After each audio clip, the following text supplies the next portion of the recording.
Back to basics. Hi, this is Dean Jenkins with FollowMeTrades.com, and this is the market update for the week coming up of April 10th, 2017. And I say back to basics because this upcoming week we've got some important information coming out, and the run-up after the presidential election and early this year has been built primarily on speculation and anticipation of new White House administration policies and tax cuts and infrastructure spending and regulation rollback and stuff like that. But when we think about it rationally, that all may be good stuff for the market, and the market has responded well. But very little has actually been implemented, and now the hard work of getting legislation passed, agreeing on tax reform and some really, really hard topics like that. We had a preview about the difficulty, with the healthcare repeal and replace. So this week we are kicking off earnings season, and that may bring some real focus back to fundamentals in the market, back to some reality about what is actually going on right now, in addition to a forecast for the future. And also we've got Janet Yellen, the head of the Fed, making an important speech Monday at the University of Michigan.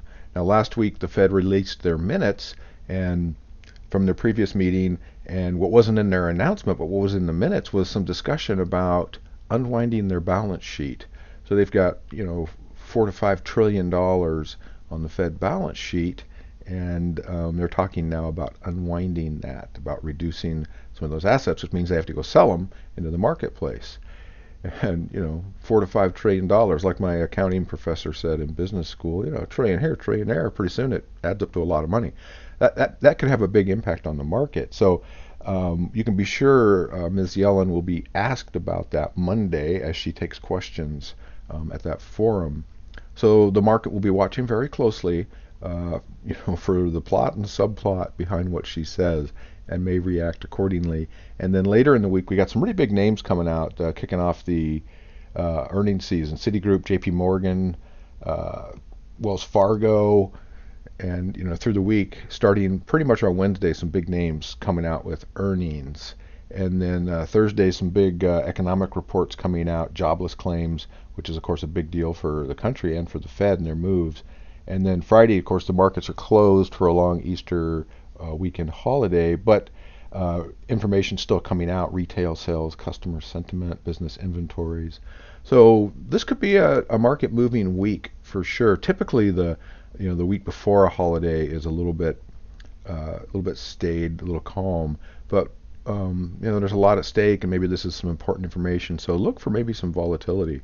What I'm looking at, I'm showing the Dow Industrials on a 60-minute chart. So every price bar here is an hour. And I've been talking for the last couple of weeks about the development of this pattern of lower lows, lower highs, lower lows, lower highs. And it really looks like we're beginning to put in at least a short-term small correction that would take us down into this zone between these two blue lines, which on the Dow is 19,927 to 19,131, with a midpoint right here at about 19,500 on the Dow. We see the exact same setup on the S&P 500. So that's what I'm looking for, barring any dramatic shift that we would expect this to keep working its way down into this target zone. So a key level to watch would be if it does get up above this previous high right here, which is at about 2890, call it 2890. If prices get up above that, then this pattern would be broken, and it may not continue. But so far we do see a pretty nice pattern according to Dow theory of lower lows, lower highs, lower lows, lower highs, probably lower lows, working its way down to this level with a midpoint again at about 19,500. So that's what I'm looking for. I think that's the high probability, and there'll be some phenomenal trades in here as it heads down, and we'll be trying to catch those in our stock picks service. So let's wrap up by taking a look at gold and then at oil. So here is the gold futures contract on a daily chart, and I've been updating this for several weeks, and for several weeks I've been saying I thought we were in the next move up here, that we had an impulsive move late last year, early this year, a correction to it, and clear signs that this was beginning. I've probably been saying this for about a month now, that I thought we were on track to get up to this target zone.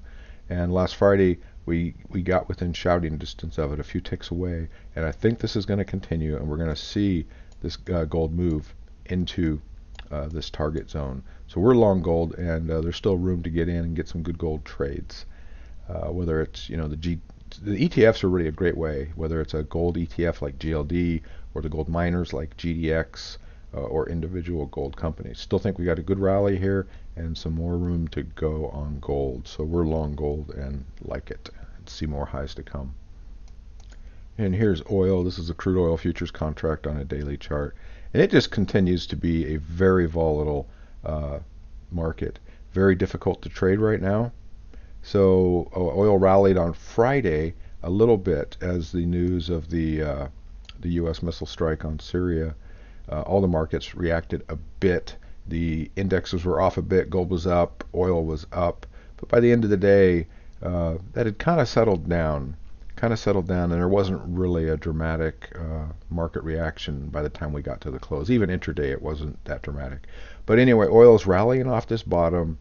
And it's not in a trend right now. It's swinging pretty wide swings from these highs to these lows in a pretty wide channel, and it's got to take out a high or put in a new low to give us some direction. And if it does that, then whatever direction that is probably has some legs. But for now, really tough market to call, and we're not trading it. Specific oil-related trades right now. It's just too tough to call, too volatile. And we'd rather be in a little bit more orderly markets where we have some higher probability on the trades. Well, that's it. We're looking for more lows in the indexes, more highs in gold, and we're staying away from oil until the trend gets clear. Take care. Hope you all have a great week, and look forward to the next update. As always, look forward to any questions or comments that you make. I try to respond to every single one. Thanks, and we'll catch you next time.